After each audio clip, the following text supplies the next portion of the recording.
Thank you very much, Craig. I might just encourage our panel to come up here now. I think everyone's hiding in the shadows somewhere, but I can see a few faces. So yeah, we're going to have a panel discussion here today talking about, and apologies in advance, it will be a little bit of a showcase of everything Original Power has been confronting in the energy inclusion space over the last few years. So, but hopefully there are some really important lessons in how we achieve a just and fair energy transition in Australia. That's our panel. Good. I think everyone's got a microphone there as well. Perfect. So firstly, you're going to hear from a few community leaders working at the coalface of energy inclusion across the country. Many speakers who are working in the Northern Territory where there is deep energy injustice and exclusion from the energy system. But firstly, I would like to, before I introduce all of our speakers, thank Energy Consumers Australia again for the opportunity and for the ongoing support that you offer our work. Many of the initiatives that you'll hear about today wouldn't be possible without some level of advocacy, support, if not resourcing from Energy Consumers Australia. So firstly, we're incredibly grateful, not just for the platform here, but for that ongoing support that you offer throughout the last couple of years to us. And I'd also like to acknowledge the Gadigal people of the Eora Nation and thank you for the warm welcome for our gathering here yesterday. It's fantastic to be back on lands here. As Craig said, Lauren Mellor, Director of the Clean Energy Communities Program for Original Power.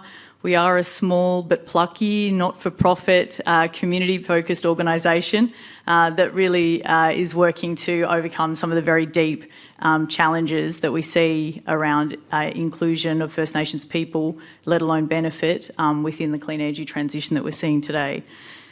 Our approach is grounded in First Nations self-determination, recognising the clean energy transition presents a unique opportunity to overcome historical energy injustices that have long excluded First Nations people from access to affordable, reliable energy in this country. As the energy transition continues apace in Australia, and we see more and more people benefiting from that, we are for the first time starting to see the emergence of Indigenous ownership opportunities, economic empowerment and community-driven solutions. But I have to say those are still very embryonic and brittle in some cases and desperately need the support of influential people like yourselves in this room to codify and ensure those changes are there for and last for future generations. And these changes that we'll talk about in our projects today can only be realised if the transition that we're experiencing is done in the right way with consideration for First Nations rights and interests and the particular challenges that Indigenous communities face in accessing energy. At Original Power, we advocate for best practice engagement to underpin all of our project development work and inform policy reform and program development coming out of that. At the heart of that is real decision-making and agency. And when I was looking the last couple of days at the 7 principles underpinning how we have a fair and just transition, so many of those pieces are the ingredients that are creating the success that these projects and community leaders will talk about today. So from equity, value, agency, ownership, control, justice and representation, these are the key ingredients to self-determination for First Nations people being included in the energy system. So today's panel, we've got our first speakers who are going to speak to a project that many of you have touched on over the last couple of days. We've been talking about the particular nature of First Nations exclusion in the energy system through the prepayment meter system. Across Australia, this is a very hidden class of customers. It's not often reported on the experience of energy disconnections and energy insecurity caused by prepayment metering. We have around 15,000 metres operational across the Northern Territory, Western Australia, parts of North Queensland and the APY lands. And unfortunately, it's an expanding business and ideology around how users must pay for and access energy services. And that affects around 65,000 Australians, almost exclusively First Nations energy customers who access services through this incredibly brittle system that is designed to help the retailer and to cut the energy user off from services that we all agree would be essential to the functional communities. So we think it's an incredibly rich area to be working at the coalface of, to work out how we actually include prepayment meter customers and those communities in the energy system in a way where people can access affordable and reliable essential services. Our first speakers are going to speak to this project. We've got Vanessa Napaljari-Davis, who is an incredible powerhouse and a senior Indigenous researcher at Tungunjira Aboriginal Corporation from Mbansua, Alice Springs. Vanessa and her co-collaborator, Tom Longdon, an energy economist and lead researcher at Western Sydney University. They have been collaborating over many years looking at the experience of prepayment meter customers, the disconnection rates, particularly across the Northern Territory, and have really led some of that groundbreaking research. So we wouldn't actually have a very good picture of how energy customers on prepayment experience these energy services without the work that these guys have done. But this particular study that they'll talk about will for the first time shine a national spotlight on what those experiences of First Nations customers are. So we're grateful for you leading the research, and I will hand over to Tom and Vanessa. So there's actually quite a big team here today as well. So we just wanted to start with a bit of a description of the project. And so that's what I'll do quickly, but I know that we want to have a yarn about what's actually happening on the ground. So this is one of the schematics we prepared as part of the project, and you can see here that basically Original Power is leading the project with me as a facilitator for the research, but we have 4 different research teams across the country in each region where prepayment operates. That includes a lot of the group here today are part of the Northern Territory research team. We also have partners from Western Australia, and Catherine and Lloyd are here today if they want to shout out. We've also got South Australia, Kat and Glenn are here today. We've also got partners in Queensland. And so that's been quite important because we've got a 3-pronged approach to the research. We're doing household surveys, and it makes sense that those surveys are done by people with links to the community. We're also asking for de-identified data from the utilities to replicate the type of analysis that Vanessa and I did for the data from Northern Territory to understand the underlying rate of disconnection. You may have seen the work. There's some pretty stark numbers. 91% of households in those communities have disconnected in any time in a given year. 74% have disconnected more than 10 times. And so what we are really doing is trying to understand that lived experience, and that's what Vanessa and I will talk about. If you want to go to the next slide. We were just going to talk about some of the things. So there's previous research that talks about like people asking people questions about prepayment for electricity. And so basically what we did, one of the first things we did was sit down together in Alice Springs and have a meeting talking about what this survey would look like. And one of the key things we said is, well, we need to really ask what people prefer and what are the stark implications for that. And you can see what we're learning from that is across the Northern Territory and Western Australia and across the country, prepayment is working differently, including how you top up.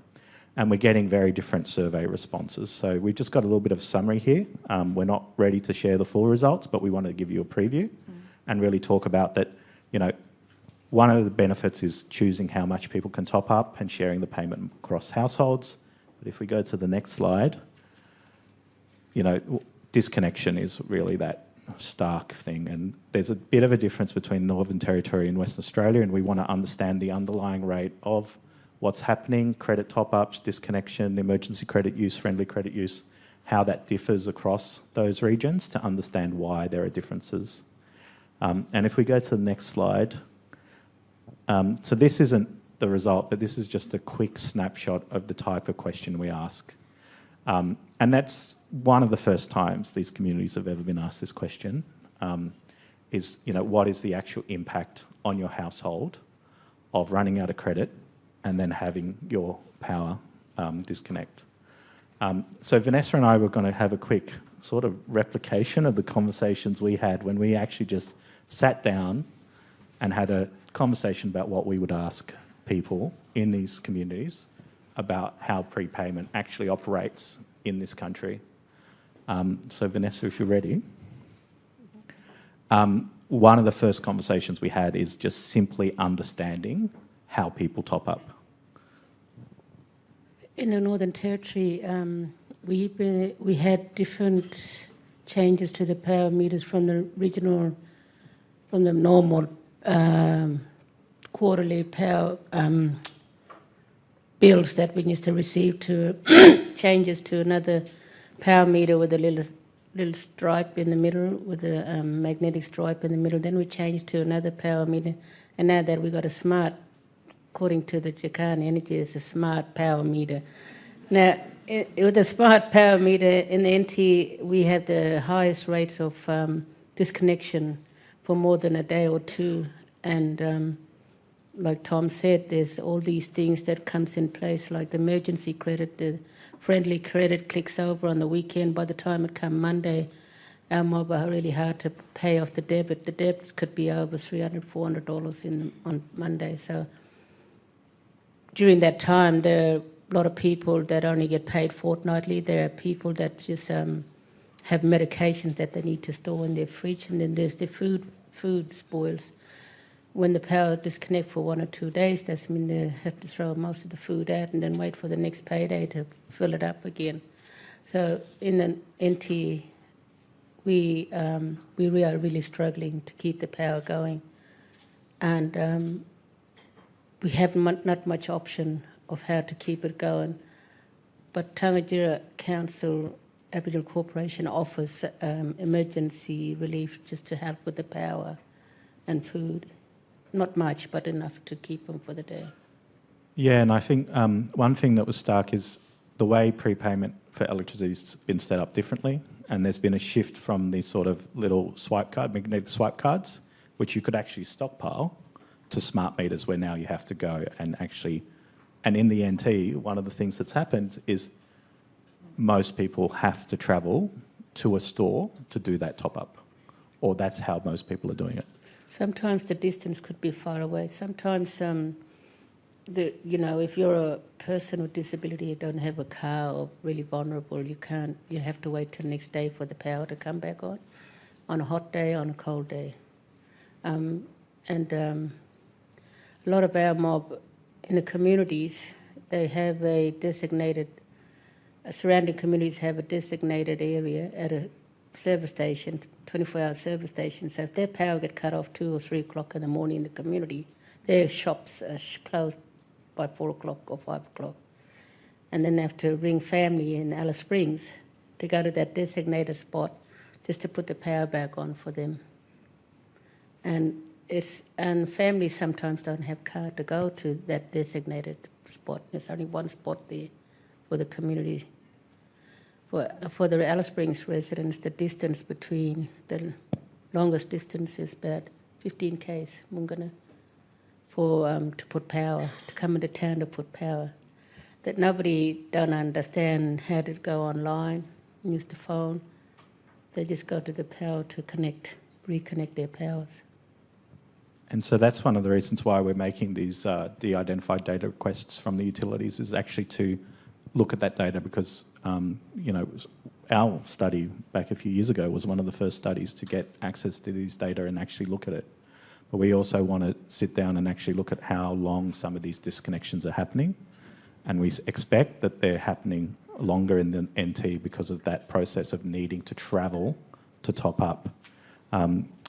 We were going to talk about what happens during disconnection. We've got a big list here, Vanessa, but I don't know if you really want to go into detail. But you've been doing the household surveys in community. Yeah. What's one of those messages that's just coming out of that? The messages that come out is they need something affordable. They need something that where the people that's on unemployment fortnightly payments, they're heading towards a solution to have a solar power put on their roofs. But to put on a solar power on the roof is a big hurdle they have to go through, but they don't know where to begin. to go to and ask for. And in that way, we've got an example at Tennant Creek. So Norman Frank, who's a disability renal patient, before he had that solar put on his roof, his house was disconnected nearly every second day because he had 2 fridges operating, one for medication, one for food. And then it didn't work. And then when I put the solar panel on his roof, actually put a solar panel, thanks to Simon Quilty and the ANU mob, he hasn't had any disconnection whatsoever for the last time, the time they installed that solar panel on his roof. So you can see the difference. And this is where a lot of the residents was opting to choose solar panel, because in the central desert area, we endure a lot of sunlight, and it's free. Yeah, and so that was one of the follow-up papers. So there's a lot of information on the Regional Power website. And what we've done is basically help translate that with Norm and Vanessa as co-authors to talk about those stories. But really, it's a really fascinating case study of one because the population is one. Norm still remains the only resident in remote communities to have rooftop solar on his house. And I'll pass on to Lauren to talk about more because there was a lot of devil in the detail to just get that up and running, right? Yes, which unfortunately I don't think we have time to go into exactly how long that initiative took. But I think thank you so much for the snapshot of the work.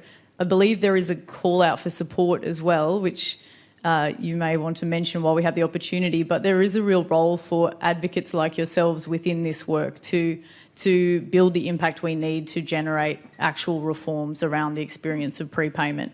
As you can see, it's a very complex issue. It's not a case of prepayment, good or bad.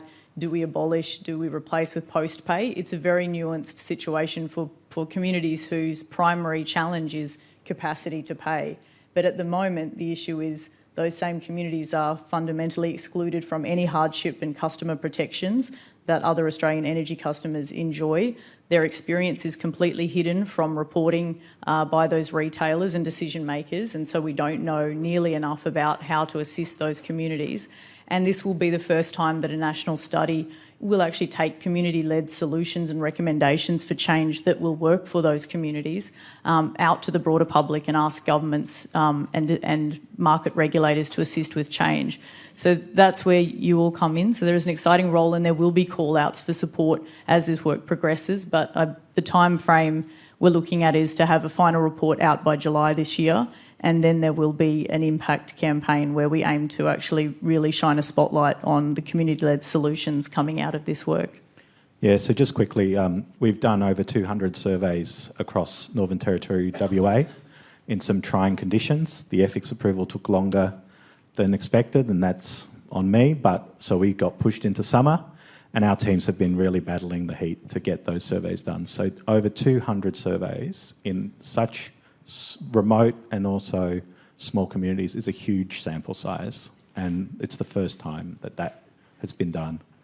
The project's getting bigger, so the de-identified data requests, we've got some positive responses from utilities, others have been a bit quiet, and we're chasing and chasing and chasing. So get in touch if you want info. But the third thing we did, and we did this afterwards, and it was actually sitting down in Alice Springs talking about it, was we added the service provider survey. So we're doing a qualitative aspect as well, and so we're leading that out of West Sydney and basically doing Zoom-based interviews with experts but service providers, so people working at some of the councils, social services, the land councils.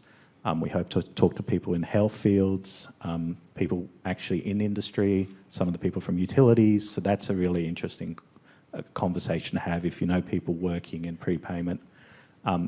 What we're aiming to do there is understand what organisations are doing to help people with energy insecurity, and even ask basic questions like, have those individuals actually had to sit down and help someone top up their prepayment meter?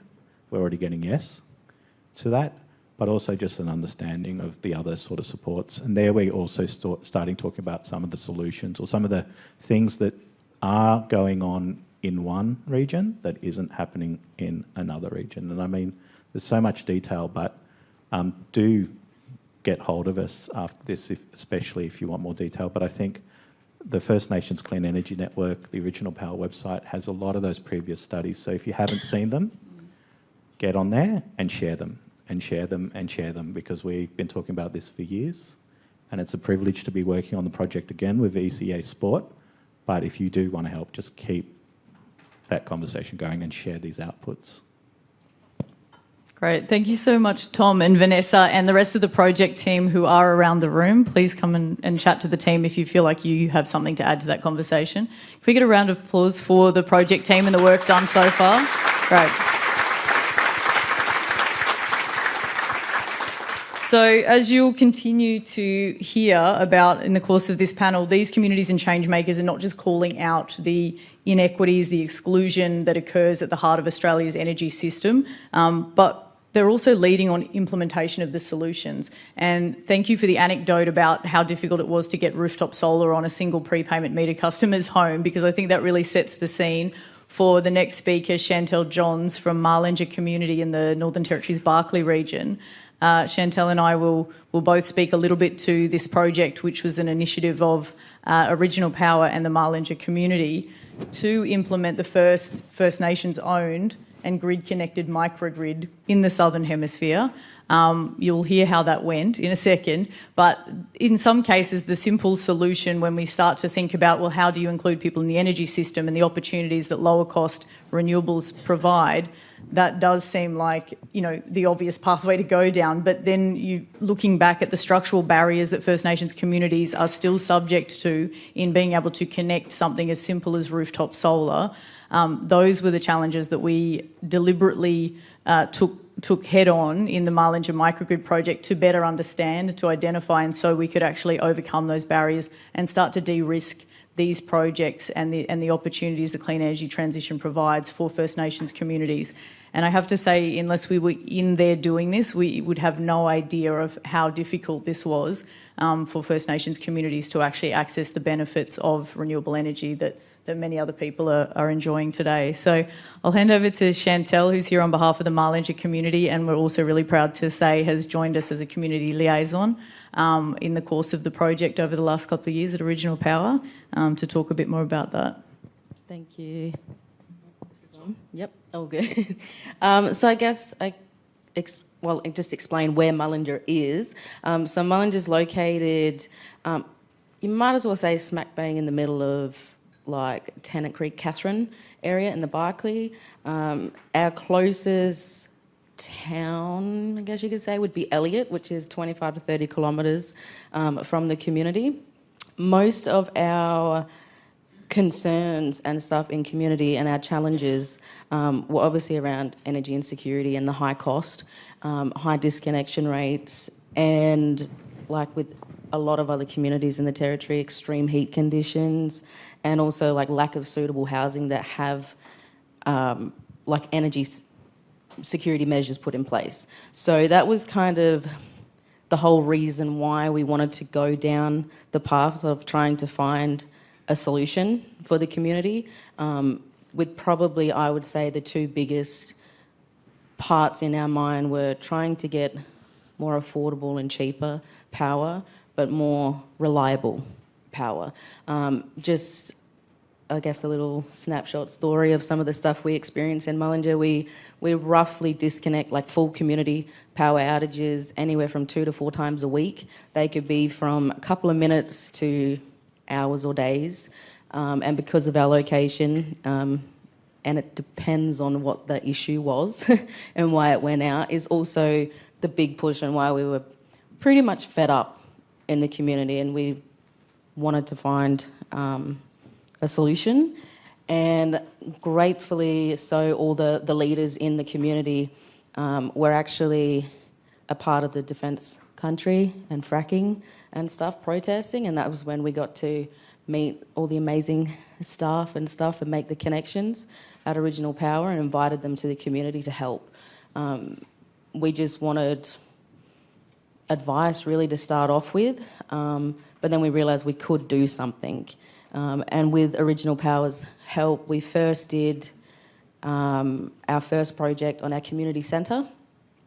which basically put a centralised place in the community that everyone could access. And with doing that project, we put rooftop solar and battery on a community centre. And with that, the community quickly realised we want this on every house. How do we make this happen? But unfortunately, due to the Northern Territory Department of Housing, that wasn't possible. So we had to go with our microgrid project. But thankfully, because of the partnerships with Original Power, we were able to do that. But it has taken quite a long time for it to happen. When this partnership started in 2019, yeah, 2019, the partnership started, and we actually built and launched it last year. June 2024 last year was the official launch. Yeah, so 4 years in the making to overcome some of the regulatory and structural and policy barriers that currently still prevent First Nations people in the Territory, and this applies in many other places, particularly Western Australia and South Australia right now. Some of the issues we encountered and had to overcome with this project were there is load hosting limits on the allowable amount of solar connected to diesel power stations that usually prevent any reasonable amount of solar beyond, say, 1 or 2 houses being connected to those power stations. So usually it's an automatic no if you come with a plan to develop a community solar project. Secondly, there is no policy framework supporting rooftop solar through the Department of Housing. So again, we came with a very solid technical plan and management plan for the assets for rooftop solar in Marlinger. Would have been a much cheaper option and very fast to roll out. The community would have been benefiting immediately. We thought that was quite a sensible solution. The community had begun to raise the funds for that, had that secured. 2 years into discussions, NT Housing was still concerned that the amount of wind in the Barkly region would blow the panels off the roof and that it just couldn't be done. And there wasn't actually a genuine reason behind any of this, other than just a complete unwillingness to consider that people living in extremely hot homes that are poorly designed, that drive up energy consumption, overcrowded homes and that regularly disconnect from energy should also be entitled to create their own solutions through lower cost energy. So we really hit a wall there, and at that point were forced to consider a much more expensive option, but also one that offered us a great opportunity to test how would you connect a community microgrid to an existing power network, meeting the very high bar of technical integration for that diesel power plant, raising nearly $1 million to do so, which the community was out for years doing this through our philanthropic networks, and there's probably people in this room we have to thank for this project as well. So that was ongoing discussions with the retailer as well and with the utility operator, the network operator to allow this. There was a complete absence when we started of regulatory assessment pathways to allow this sort of project to even be fairly assessed.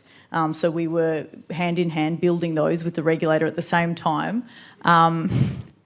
There was an export limit on, we weren't allowed to export excess solar that would be generated by the community solar farm, and so the commercial returns on this project were extremely curtailed. There really wasn't a case to build it unless you were doing it because you wanted to prove that this could be done and that we should have a pathway to do it. So all of this was against us, and I'm pleased to say we have moved through many of these barriers now through a very collaborative process and through just not taking no for an answer on this. And so some of these we'll talk a little bit about. We have actually overcome them. The other challenge was setting up a community organisation that had the ability to own, manage and operate this. It was the desire of the community to not only have its own workforce engaged in building this, but have long-term employment in managing the system. And so I'm really pleased to say that we are in the final stages of forming a community association that will now take ownership and long-term management of the solar microgrid. So there's been some really excellent developments in that. But the biggest challenge, and because this panel is all about innovation, I wanted to talk about what we actually had to do to innovate, to actually find a way that community would benefit from this system. We've talked a lot about prepayment metering and how that actually restricts people being able to connect rooftop solar or benefit in any way from renewable energy. This was the primary piece of innovation that allowed the Marlinger microgrid to work.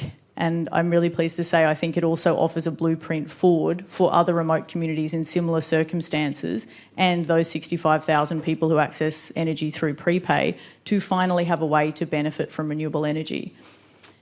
It's not a simple process. The work is still ongoing, but it involved the complete development of a pathway with the retailer to share credit that was produced at a community-owned solar microgrid directly to household energy meters.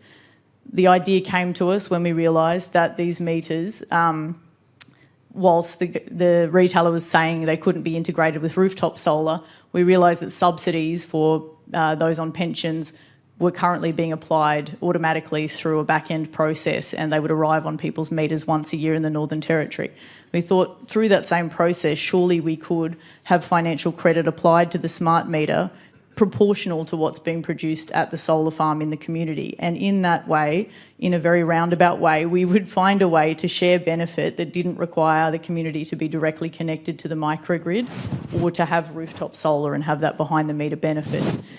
That's the workaround that we developed, and a big shout out to Secure Meters actually, which develop and manage a lot of the smart meters across the country. The functions that smart meters actually have allow us to do this. They allow credit to be applied, to be recognised, and to work in tandem with credit also bought at the store. So no new metering was required to do this. It just required a bit of out-of-the-box thinking about the capabilities of smart meters to, instead of just act as a punitive function that helped the retailer disconnect people when they didn't have capacity to pay, for the first time, these smart meters could actually be used to accrue benefit and financial incentive for community to invest in their own renewable energy assets. Without that, I don't think we'd see a single dollar going into community renewable decarbonisation of power stations, because there simply wasn't a way to share that with community. It's also a really direct way to see financial benefit and a buffer against disconnection arrive at the household every day in the form of a $10 or $20 credit that the household can rely on. And so in the case of Norman Frank in Tennant Creek, he's gone from 24 disconnections in a year to 0 with his rooftop solar. And in the same way, Marlinger community, we expect the community to benefit in the form of around 70% reduction in their household expenditure, which can then go into other essentials like food and schooling and all the rest of it. So that is the type of innovation that has underpinned the Marlinger microgrid. There is a lot within that as well. There is a wet and dry season tariff that applies.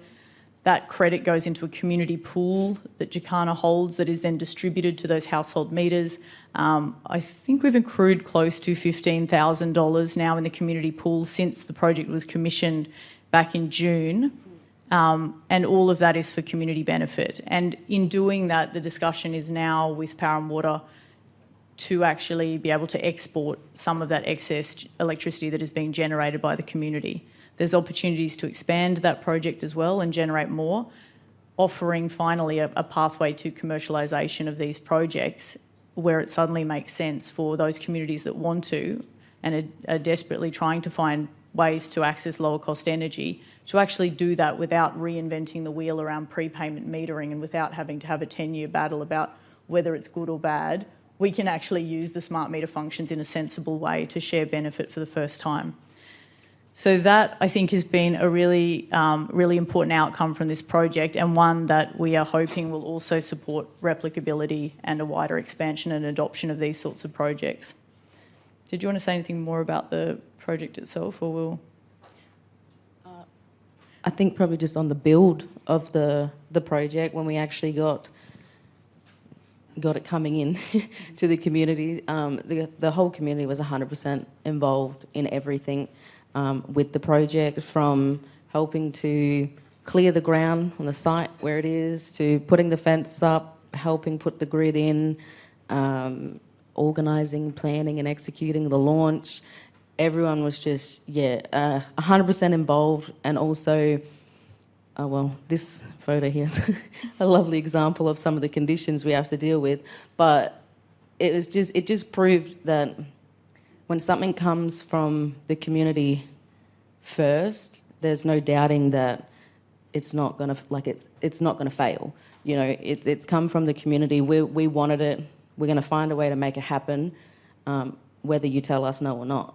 You know, so some of the photos you're seeing here now is when they were putting in the fence and doing everything, and you can just see the smiles on everyone's faces. It was just a joy from the start right through, and we had an awesome party as well to launch it as well. Yeah. So I do just want to say thank you, like on behalf of everyone from Mullinger. I want to thank Original Power and all the partnerships and stuff that were put in place to do it. We're incredibly grateful and look forward to the credits and the next steps and that come from it. And yeah, we did have a lot of fun doing all these photos. The kids got involved with fire shows and all sorts of awesome stuff. So yeah. So that's a bit of a pathway to that sort of innovation that now underpins a live project that is benefiting the Mullinger community. And I guess the next steps beyond that, there's Janie Dixon cutting the ribbon to the microgrid there, and that's actually what it looks like at the back of Mullinger. Shout out to 5B for the supply of their rapid deployment Mavericks as well in partnership in this. But what's next for the project? I guess this is how do we learn from these sorts of innovations and apply them to have more impact? How do you improve on these systems now that we've learnt much of what exists as a structural barrier and what the opportunities are if we can overcome them? So Mullinger is really involved in an evaluation piece right now, looking at what the actual health and wellbeing and economic benefits are to households from the direct crediting arrangements at Mullinger, and we're also part of the prepayment meter study more broadly to talk about what if community-owned solar was an option for prepayment customers. Could that alleviate disconnections? We think the answer is yes, but how you do renewable energy really matters. We have quite a few cases in the Northern Territory where federal government-sponsored programs like Solar Setup have enabled large amounts of renewable energy to be built next to remote communities, but have seen zero benefit to that community in terms of cost reduction or disconnection, an improvement in the rate of disconnections. It really matters how you do renewable energy and whether those benefits transfer. Oops, I think we've got some questions already popping up on the screen here. Okay, we might need to move through this quite quickly then. We do have a little bit of time. I'm going to just quickly allow Scott McDinney to talk about how we would actually put this kind of innovation into a broader picture with the Borroloola Renewable Energy Project. This is something that is building on the prepay meter crediting arrangements here, but for the first time building and developing a community-owned solar microgrid that is at a utility scale, integrated in a much larger power network and underpinned by commercial arrangements that offer income opportunities back to community. So we're going to do this super quickly.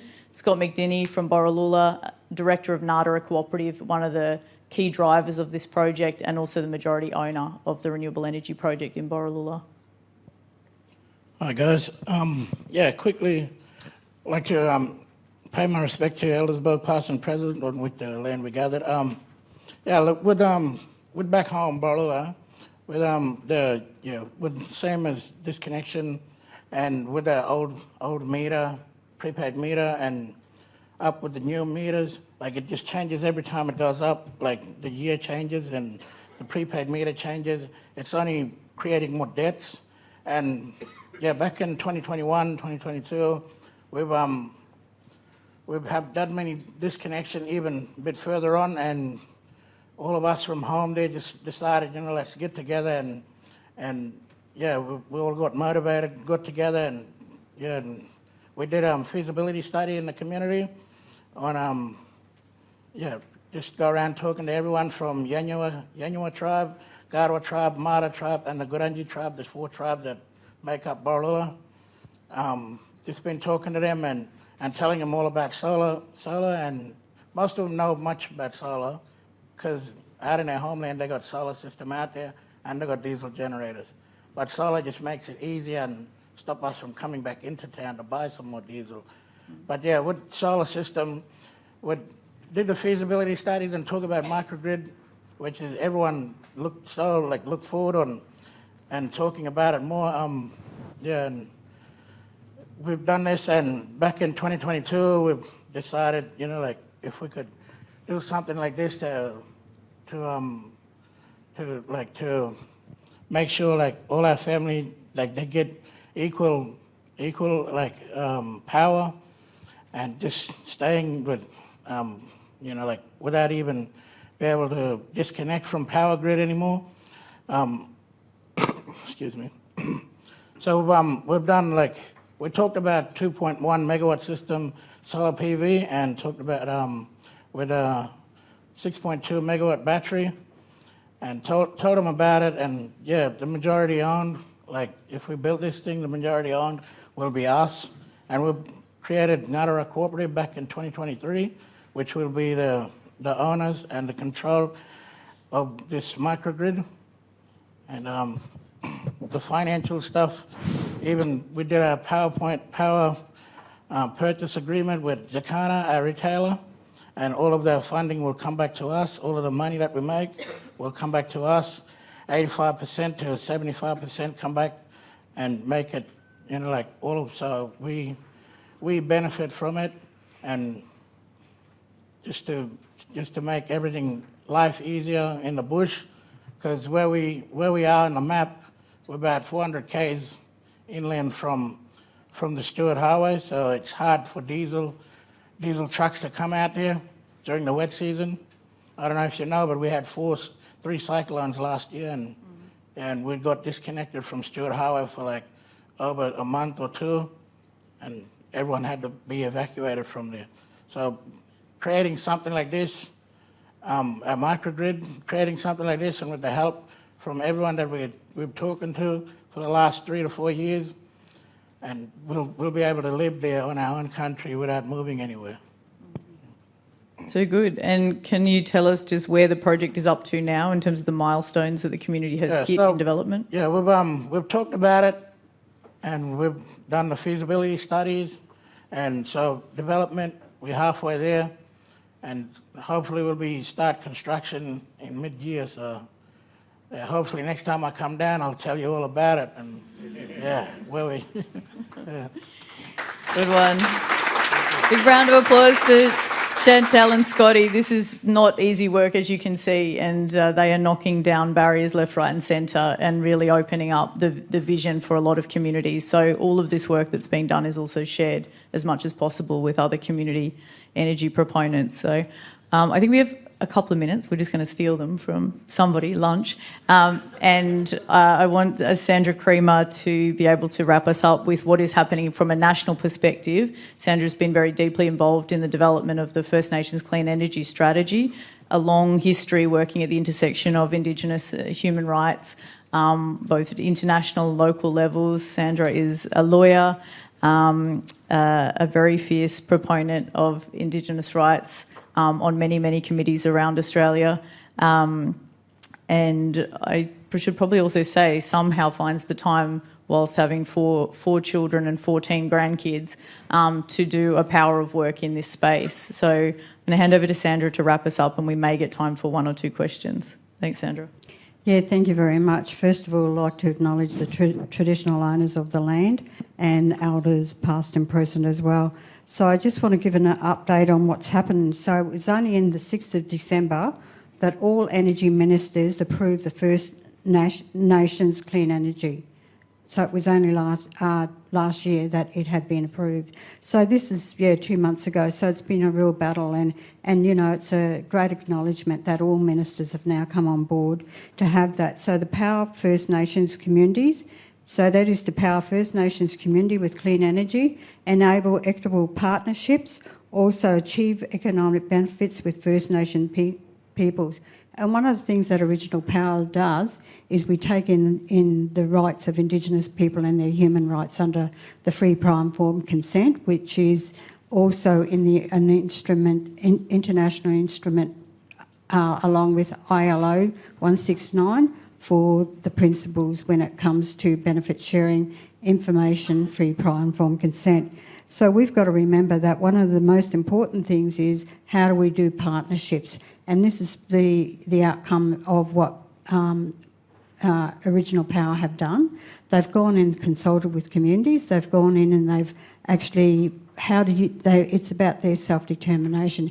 It's about working as a collective, and it's also about community-driven. And as you've heard from both our speakers from different, three of our speakers from different communities, it's community-driven. And I think that's one of the pathways that everyone needs to be taking, is about consulting Indigenous peoples when it comes to this. Because at the moment, the only way that renewable energy are doing their duties is by looking at the Cultural Heritage Act. And we know that, if they're not looking at the Cultural Heritage Act, and then there's going to be issues, there's long court cases regarding that. So the renewable energy process is only built on that. But we must remember free, prior, informed consent, consulting Indigenous people as what Original Power have done, working as a collective and making sure that there's benefit sharing, because we know a lot of the communities are still on basic cards. It's also about economic security, and it's about turning on the lights, which everyone in this country has a right to, but it's also about, one of the main things is what we're talking about is justice, which is number 6 in the theme over there. So big shout out to everybody here, to the research team that are doing the great work around the country. I just want to add one thing about when I went on the research to Tennant Creek, and this gives you an idea of what is happening out in those communities, is that we went to a house and she had prepaid. We said to her, what electricity, what do you have, what do you use on your home? She said, well, I have to have air conditioner because it's so hot. We had the TV for the kids, and we only have a fridge. So that was the only choices they had. They didn't have washing machines, so that everyone can't have the basic things that we have in our home. And we know without a washing machine and having the things, we have a high case of trachoma, we have a high case of rabies out in those communities. And this is one of the steps that also is Original Power is looking after health and well-being of Indigenous people, to live a healthy life, to be able to have the right access and the equal access to any electricity that they should be entitled to, like the rest of the country. Big shout out to Lauren, big shout out to everybody, and the journey that we're taking and listening to everybody. As our first note speaker said yesterday, surveys, it's not just this data, it's about the human face, it's about the human voice. And we're here talking for those who don't have the voice, but we're also leading the way. It's not easy, as we know, but Original Power and the rest of the team and the researchers, and along with all those communities that we're bringing, we will continue to break down those barriers and pave the way so all of us can have the basic rights that we're entitled to in this country. So thank you, Lauren.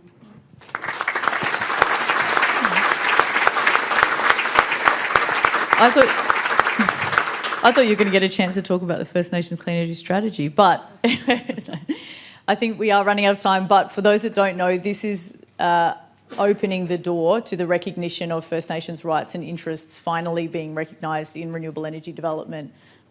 Very historic shift from the way development has been done to First Nations people around Australia. And so this is some of the work that Sandra and others in the Clean Energy Network and Original Power have been working towards with the federal government.